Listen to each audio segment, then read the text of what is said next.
Welcome back to my channel and this is expected questions part 3। ठीक है, जो class 10 का अपने एक्सपेक्टेड क्वेश्चंस का पार्ट 1 पार्ट 2 बनाया है, ये इसका पार्ट 3 है। आज फिर हम 6 से 7 क्वेश्चन डिस्कस करेंगे जिस टाइप के क्वेश्चंस एग्जाम में पूछे जाते हैं। ठीक है, तो लेट्स बिगिन। क्या है अपना फर्स्ट क्वेश्चन? क्या है? In the given figure, diagram आपको दिया हुआ है। O is the centre of circle, एक सर्कल है, ओ इसका सेंटर है। ठीक है, and P Q is a chord. P Q क्या है? एक कॉर्ड। कॉर्ड क्या होता है? कोई भी एक लाइन जो सर्कल को दो जगह टच करता है। ठीक है, दो जगह पे टच करता है, वो क्या होता है? अंदर, वो क्या है? अपना कॉर्ड। ठीक है, और क्या है? P R Q is 50। P R Q 50 degree, R यहाँ पे लिखा हुआ है। ठीक है, ये अपने को क्वेश्चन में दिया हुआ है। पी आर क्यू 50 डिग्री अपने को निकालना है। Find O P Q. ठीक है, ओ पी क्यू अपने को निकालना है। ठीक है, सर्कल को अच्छे से देखोगे तो ये जो एंगल है पी ओ क्यू और ये जो एंगल है पी आर क्यू, दोनों ही सेम कॉर्ड में बने। जब भी ऐसा सेम कॉर्ड में बने होते हैं तो ये जो एंगल होता है अंदर की तरफ रेडियस में सर, ठीक है, सेंटर पे, ये इसका क्या होता है? एक्सटेंडेड पार्ट का डबल होता है। ये वाला जो पोर्शन है इसका डबल होता है, या फिर उल्टा बोलोगे तो ये वाला इसका हाफ होता है। ठीक है, तो अपन क्या बोल सकते हैं कि एंगल पी ओ क्यू, ये जो अपना एंगल है पी ओ क्यू, ये क्या होगा? डबल होगा। किसका? पी आर क्यू का। एंगल पी आर क्यू का क्या होगा? डबल। तो पी आर क्यू क्वेश्चन में दिया हुआ है 50 डिग्री, तो 2 × 50 डिग्री कितना हो गया अपना? 100 डिग्री। ठीक है, ये हो गया अपना एंगल पी ओ क्यू, निकल गया 100।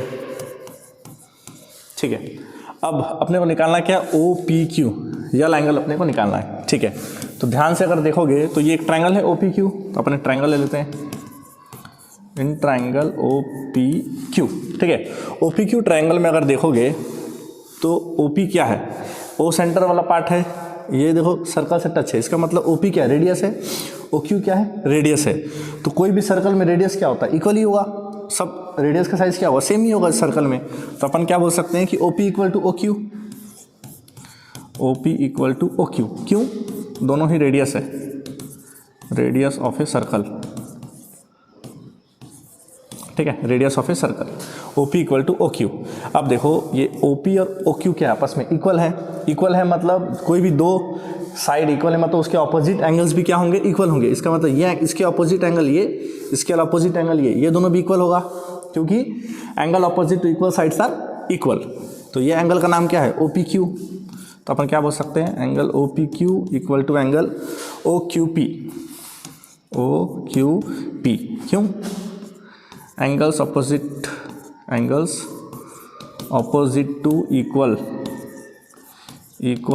Sides are equal. ठीक है, शॉर्ट में लिख दिया हूँ। ठीक है, अपन क्या मान के चलेंगे? अब ये दोनों इक्वल है तो इसको अपन मान के चलते हैं, x मान लेते हैं। इसको मान लिया अपन x, तो ये भी क्या हो जाएगा? x। तो अपन मान के चलते हैं let O P Q equal to angle O Q P equal to h degree. ठीक है, अब देखो ओ पी क्यू ट्रायंगल है, ट्रायंगल सम प्रॉपर्टी अपन लगा सकते हैं। So in triangle O P Q, वैसे दोबारा लिखने की जरूरत नहीं, एक बार लिख दिए, फिर भी लिख सकते हो। तो पी ओ क्यू क्या होगा? Angle P O Q plus angle O P Q plus angle O Q P. O Q P equal to कितना होगा? 180 डिग्री। रीजन क्या है? Angle sum property. Angle sum property, तीनों एंगल का sum कितना होता है? 180 डिग्री। तो पी ओ क्यू अपने को पता है 100 डिग्री, हमने पहले निकाल लिया था। और ये दोनों क्या माने अपन? x equal to 180। तो x प्लस एक्स हो गया 2x, 100 वहाँ जाके माइनस हो जाएगा, तो 180 माइनस 100, तो 2x इक्वल टू कितना हो गया? 80। x अपने को निकालना है, तो 80 का हाफ कितना हो जाएगा? 40 डिग्री। x मेरा आ गया 40।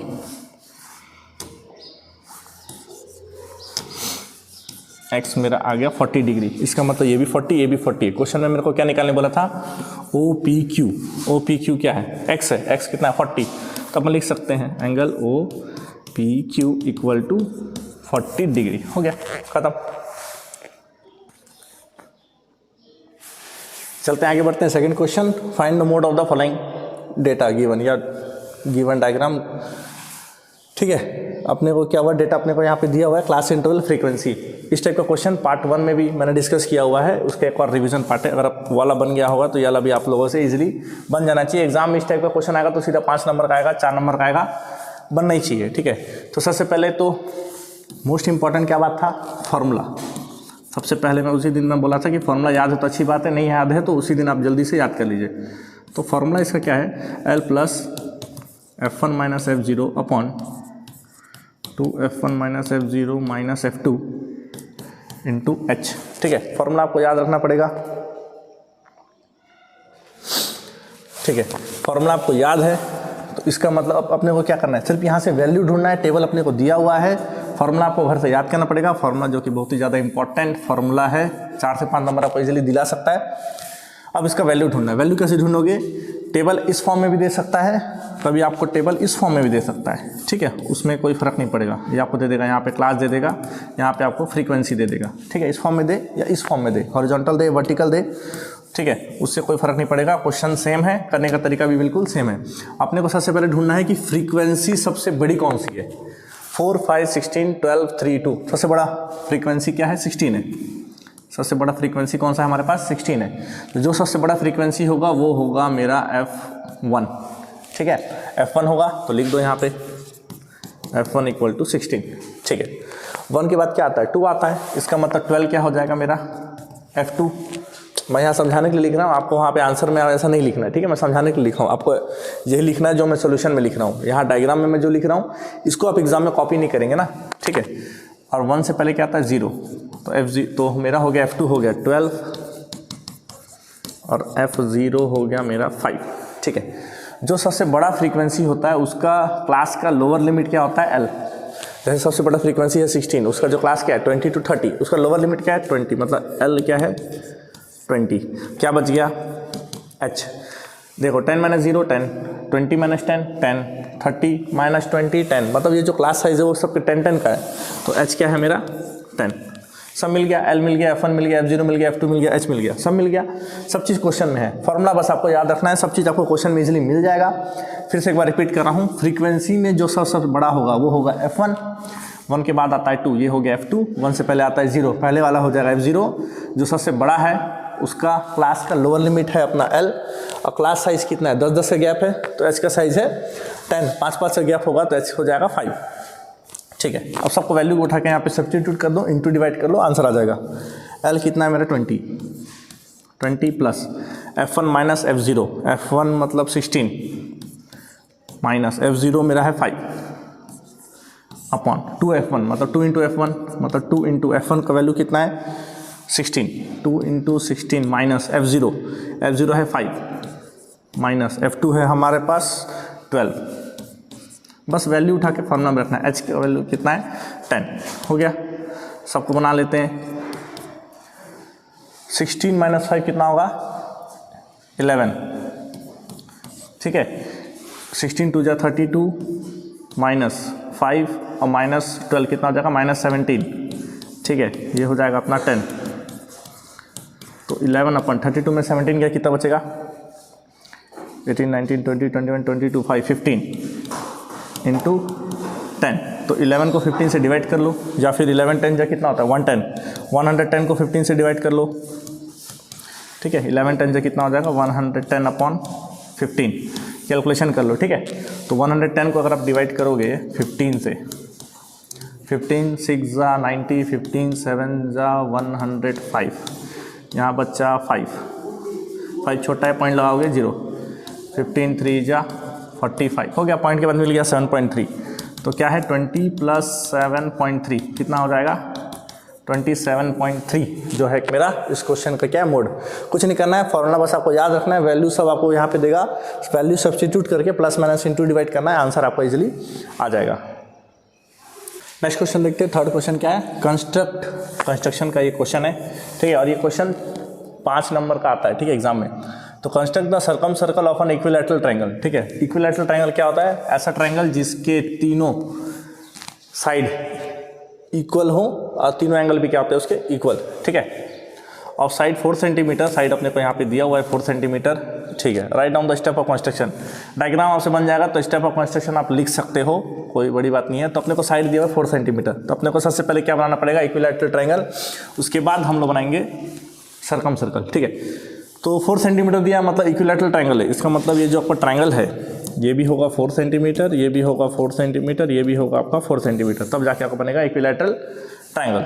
ठीक है, ये तो खैर रफ है, तो सबसे पहले कैसे बनाएंगे स्टेप ऑफ कंस्ट्रक्शन, आप अपने मन से लिखेंगे, मैं सिर्फ डायग्राम बताऊंगा। सबसे पहले एक लाइन बना लीजिए, यहाँ पे कहीं भी नाम यूज़ नहीं हुआ है ट्रायंगल का, तो अपने मन से अपन नाम दे सकते हैं ABCPQR जो भी। चलो मान लीजिए QR ले लेते हैं, चलो QR, ठीक है। ये ले लिया हमने कितना 4 सेंटीमीटर, ठीक है, बेस में लिया। अब क्या करेंगे, यहाँ से यहाँ ये वाला पॉइंट कितना 4 सेंटीमीटर है, यहाँ से भी 4 सेंटीमीटर है। राउंडर लेंगे, स्केल लेंगे, आप रेडियस लेंगे 4 सेंटीमीटर का। 4 सेंटीमीटर का रेडियस लोगे, Q में रखोगे, R काटोगे, R में रखोगे, R काटोगे। उसके बाद क्या इसका नाम दे दिए, मान लो अपन PQR। इसको अपन आप ज्वाइन कर लो, यह है 4 सेंटीमीटर, ये भी है 4 सेंटीमीटर। तो ये आपका क्या बन गया, इक्विलैटरल ट्रायंगल। अपना एक काम हो गया। दूसरा, अब अपने को इक्विलैटरल ट्रायंगल अपना आधा काम हो गया। सर्कम सर्कल बचा हुआ है, ठीक है। जो ये जो सर्कम सर्कल है, ठीक है, सर्कम सर्कल के लिए क्या करना पड़ेगा अपने को, सर्कल बनाने के लिए क्या चाहिए अपने को, पॉइंट चाहिए जहाँ पे अपन राउंडर रखते हैं, यानी कि सेंटर पॉइंट, सर्कल का सेंटर पॉइंट, ठीक है। तो अपने को सेंटर ढूंढना है इस ट्रायंगल के अंदर। कैसे ढूंढेंगे, अपन क्या करेंगे, कोई भी दो साइड को आपको क्या करना है, बाइसेक्ट। बाइसेक्ट कैसे करते हो आप लोग, बाइसेक्ट करने तो आता ही होगा, ठीक है। बाइसेक्ट कर कोई भी लाइन, मान लीजिए ये एक लाइन है, इसको बाइसेक्ट करना तो कैसे करोगे, आप यहाँ राउंडर रखोगे, रेडियस लोगे मोर देन हाफ, हाफ से थोड़ा सा ज़्यादा, जितना भी ले सकते हो। ये है आधा ज़्यादा, ये भी आधा ज़्यादा, ये भी आधा ज़्यादा, जो जिस पॉइंट पे आप लेना चाहो।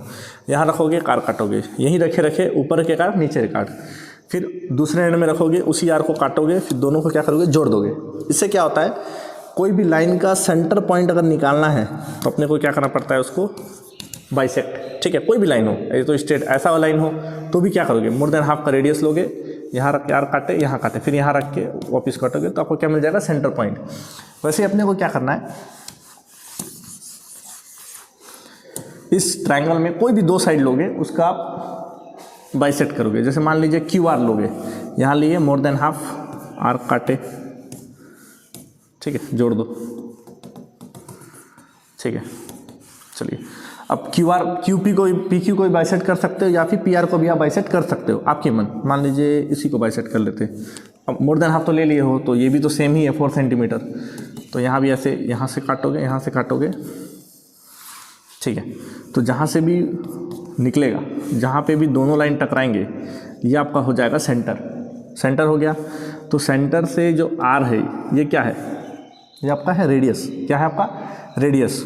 O से R, ये इसको सेंटर है तो इसको नाम देंगे O से R मेरा रेडियस है, O से P मेरा रेडियस है, O से Q मेरा रेडियस है। किसी को भी यहाँ पे आप रेडियस लोगे, फिर आप ऐसे बना लोगे सर्कल, ठीक है। ये रेडियस लिए अब वहाँ रख, O में रख के आप घुमा लोगे राउंडर, तो आपका बन गया आपका सर्कम सर्कल। अब रही बात स्टेप ऑफ कंस्ट्रक्शन की, तो सबसे पहले हमने क्या किया, draw a line of QR 4 centimetre. उसके बाद क्या बोलेंगे, take a radius of 4 centimetre, place it at Q, draw an arc. फिर R में रखे, cut the previous arc, name that arc P, name that point P। फिर क्या करोगे, जॉइन PQ, जॉइन PR। फिर क्या लिखोगे, hence PQR is an equilateral triangle. बोल सकते हैं PQ equal to QR equal to PR, अपन बोल दिए। उसके बाद अपन क्या बोलेंगे, बाइसेक्ट QR एंड PR, ठीक है। The point which both intersect, take OR as radius. उसके बाद क्या करेंगे, ड्रॉ द सर्कल। सर्कल को ड्रॉ करोगे तो अपने को मिल जाएगा, we get the required circumcircle. बस ये बन गया। जो किए हैं उसी को आपको स्टेप ऑफ कंस्ट्रक्शन में लिखना है। 5 मार्क्स का ये वाला क्वेश्चन 4 से 5 नंबर का एग्जाम में पूछता ही पूछता है। Welcome back. तो फिर अब अपन देखते हैं नेक्स्ट क्वेश्चन क्या है अपना। Arithmetic mean of 2 number is 7। ये भी क्वेश्चन 4 से 5 नंबर का आता है, ठीक है। Arithmetic mean of 2 number is 7, मतलब कोई भी अर्थमेटिक मीन जो है 2 नंबर्स का कितना दिया हुआ है अपने को, कोई भी 2 नंबर का अर्थमेटिक मीन अपने को दिया हुआ है 7, ठीक है। वो 2 नंबर कौन से अपनी मालूम, ठीक है। देयर प्रोडक्ट इज 45, वो दोनों का प्रोडक्ट कितना है 45। Find out the numbers. अपने को नंबर नहीं होना पर क्या करेंगे, ए और बी मान लेंगे, या फिर एक्स और वाई भी ले सकते हो, कोई दिक्कत नहीं। तो let the numbers be X and Y, ठीक है। एक्स और वाई हमने नंबर माना, मीन बोला है। मीन का मैंने क्वेश्चन पहले बताया था, मीन अपन कैसे निकालते हैं। जितने भी नंबर का मीन होगा सबको क्या करेंगे, प्लस करेंगे। जितना होगा number of expression observation divided by, जितने भी ऑब्जर्वेशन है सबके सम divided by number of observation. जैसे 2 नंबर है तो डिवाइड बाई 2, 3 नंबर होंगे तो डिवाइड बाई 3, 5 नंबर है तो डिवाइड बाई 5। तो इन लोगों का मीन कैसे निकलेगा, मीन अपने को दिया हुआ है तो एक्स और वाई मान चले, अपन एक्स और वाई माने हैं, तो मीन कैसे निकालेंगे, एक्स प्लस वाई अपॉन दो नंबर है तो 1 2 तो डिवाइडेड बाई 2 है, 3 होता है तो divided by 3 equal to mean अपने को दिया हुआ है कितना 7। अब क्या करेंगे, इसको अपन थोड़ा सॉल्व करते हैं, इक्वेशन बनेगा 2 को इधर भेज देंगे तो क्या होगा, क्या मिलेगा अपने को x plus Y equal to 2 into 7 मतलब 14। इसको मान लिया अपन equation 1 x plus Y equal to 14। Their product is 45 मतलब ये जो दो नंबर है इन लोग का प्रोडक्ट मतलब x इंटू वाई मतलब एक्स वाई इक्वल टू कितना दिया है 45। इसको मैं मान लिया इक्वेशन 2। ठीक है, अब क्या है, एक बार प्लस में है एक बार मल्टीप्लाई में है, तो इसको अपन सॉल्व करना पड़ेगा, तभी अपने को नंबर्स निकालना पड़ेंगे x और y का वैल्यू। इसलिए हमको क्या करना पड़ेगा, x प्लस वाई है तो अपने पास एक इक्वेशन ऐसा होना चाहिए जिसमें x माइनस वाई हो, ताकि इजीली अपने से सॉल्व हो पाए। ठीक है, क्योंकि आप लोगों ने पढ़ी है सेकंड थर्ड फोर्थ चैप्टर ना, लीनियर इक्वेशन इन 2 वेरिएबल, उसी तरीके से बनेगा। अब क्या करेंगे, अपने पास एक फॉर्मूला है, ठीक है, a minus B whole square का फॉर्मूला क्या होता है, a plus B whole square minus 4ab। ठीक है, देखिए एक फॉर्मूला है, a minus B whole square का एक फॉर्मूला ये भी, a plus B whole square minus 4ab। यह लग कब अपन यूज़ करते हैं, मान लो अपने पास प्लस में कोई वैल्यू है, अपने को माइनस में चाहिए तब। अब अपने पास है, ठीक है, मतलब अपन तो x और y लिए ना, तो मतलब कैसे होगा, x माइनस वाई का whole square equal to X a plus B whole square. इसका मतलब x प्लस वाई का whole square minus 4xy value है हमारे पास, सबको सब्स्टिट्यूट कर दो। x प्लस वाई का होल स्क्वायर मतलब 14 का whole square minus 4 into X Y का वैल्यू कितना 45। ठीक है, 14 का स्क्वायर कितना होता है, 14 का स्क्वायर 196,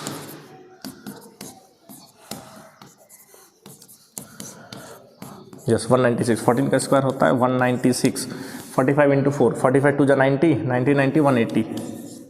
ठीक है, तो मेरा क्या आया, x minus Y whole square equal to 196 minus 80 16।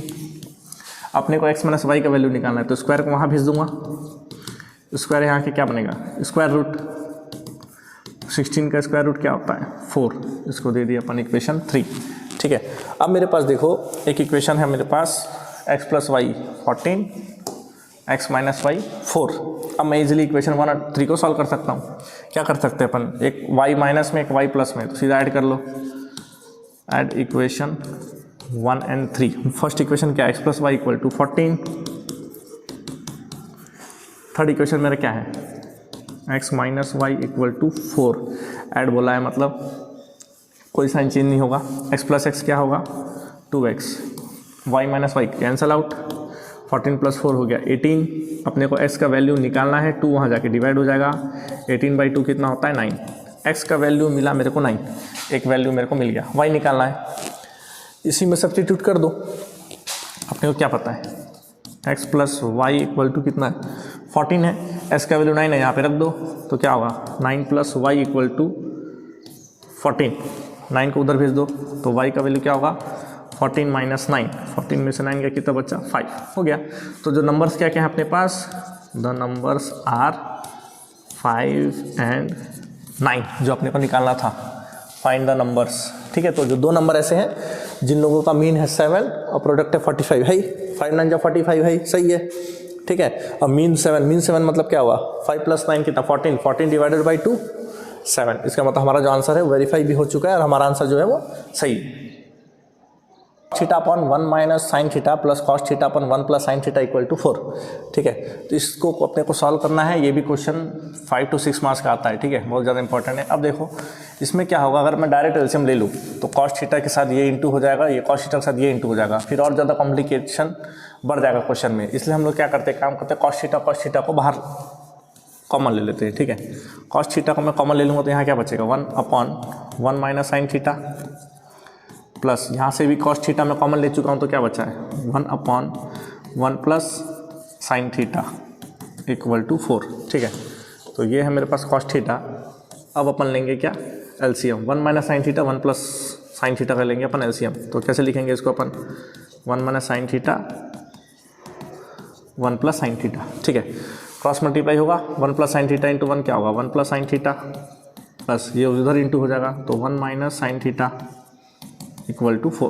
ठीक है, अब यहाँ पे देखो साइन थीटा एक बार प्लस में एक बार माइनस में है, तो ये कैंसिल हो गया, तो क्या बचा कॉस थीटा इंटू 1 प्लस 1 क्या हो गया 2 अब देखो 1 minus sine theta 1 plus sine theta मतलब a plus B A minus B क्या होता है, A square minus B square, A square मतलब 1 का स्क्वायर 1 होता है, माइनस बी स्क्वायर मतलब क्या है sine square theta equal to 4। अब यहाँ ब्रैकेट में आप लिख लेना ना formula, A plus B A minus B का फॉर्मूला क्या होता है A square minus B square, ठीक है, ब्रैकेट में लिख देंगे उधर, ठीक है। कॉस थीटा इक्वल टू अब क्या आएगा अपने पास 2/1 माइनस साइन स्क्वायर थीटा किसका फॉर्मूला है, कॉस स्क्वायर थीटा क्या होता है 1 minus sine square theta formula है, ठीक है। तो 1 माइनस साइन स्क्वायर थीटा किसका फॉर्मूला है cos square theta equal to 4। अब देखो ये कॉस थीटा ये कॉस स्क्वायर थीटा क्या होगा कैंसिल होगा, ये कॉस थीटा मतलब इसके बाद 2 कॉस थीटा है ना, ये कॉस थीटा कैंसिल। अब क्या बचा 2/, कॉस थीटा इक्वल टू 4, ठीक है। अब अपन इसको क्या कर सकते हैं सॉल्व कर सकते हैं, इसको सॉल्व कैसे करेंगे, क्रॉस मल्टीप्लाई करेंगे तो क्या होगा 2, 4 यहाँ नीचे आ गया 2/4 equal to cos theta, solve होगा दोनों 2 के टेबल से कटेगा 2 1 जा 2 2 2 जा 4 मतलब कॉस थीटा का वैल्यू आया 1/2, ठीक है। अब क्या होगा कॉस का जो टेबल है, ठीक है, जो ट्रिग्नोमेट्रिक रेशियो का जो टेबल है cos 0 cos 30 cos 45 60 90, cos theta में अगर आप कॉस थीटा में ढूंढोगे 1/2 आपको मिलेगा कॉस 60 डिग्री, कॉस हो गया कैंसल आउट, थीटा का वैल्यू 60 डिग्री, ठीक है। This is your final answer.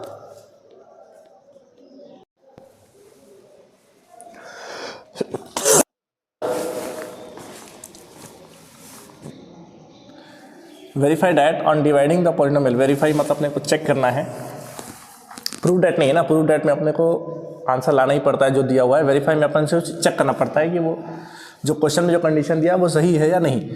तो वेरीफाई करना है अपने को कि एक पॉलिनोमियल है x square minus 5x plus 3, x square minus 5x plus 3 एक पॉलिनोमियल है जिसको डिवाइड किए हैं x माइनस 3 से, तो हमारा जो रिमाइंडर है वो 0 आएगा कि नहीं आएगा, ठीक है। मतलब अपने वेरीफाई करना है, ज़बरदस्ती 0 नहीं लाना ना, अगर आपका 0 नहीं आएगा तो घबराना नहीं है कि अरे मेरे 0 नहीं आ रहा आंसर गलत हो गया, टाइम वेस्ट करते कई बार, क्योंकि आप लोग इसको ध्यान से नहीं पढ़ते। अगर प्रूफ डैट लिखे होता तो लाना ही पड़ता है, ठीक है। तो चलो डिवाइड करते एक बार, x square minus 5x plus 3 एक बार डिवाइड करते हैं अपन x माइनस 3 से, ठीक है। चेक करते हैं अपन कि रिमाइंडर हमारा 0 आता है कि नहीं।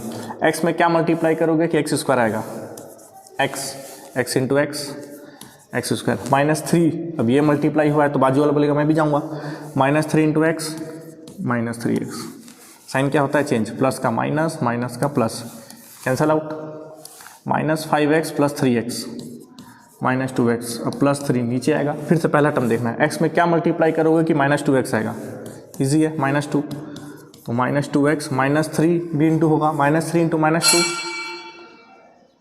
प्लस 6, अब क्या होता है साइन चेंज, माइनस का प्लस प्लस का minus, minus 2x plus 2x cancel, 3 minus 6 क्या होता है माइनस 3, रिमाइंडर कितना है माइनस 3, इसका मतलब हमारा रिमाइंडर अपने को चेक करना था 0 है कि नहीं है, तो अपन बोल सकते हैं कि रिमाइंडर इज नॉट 0। तो ये वीडियो यहीं पे अपन ख़त्म करते हैं, नेक्स्ट पार्ट में अपन फिर से 6-7 क्वेश्चन डिस्कस करेंगे। Thank you.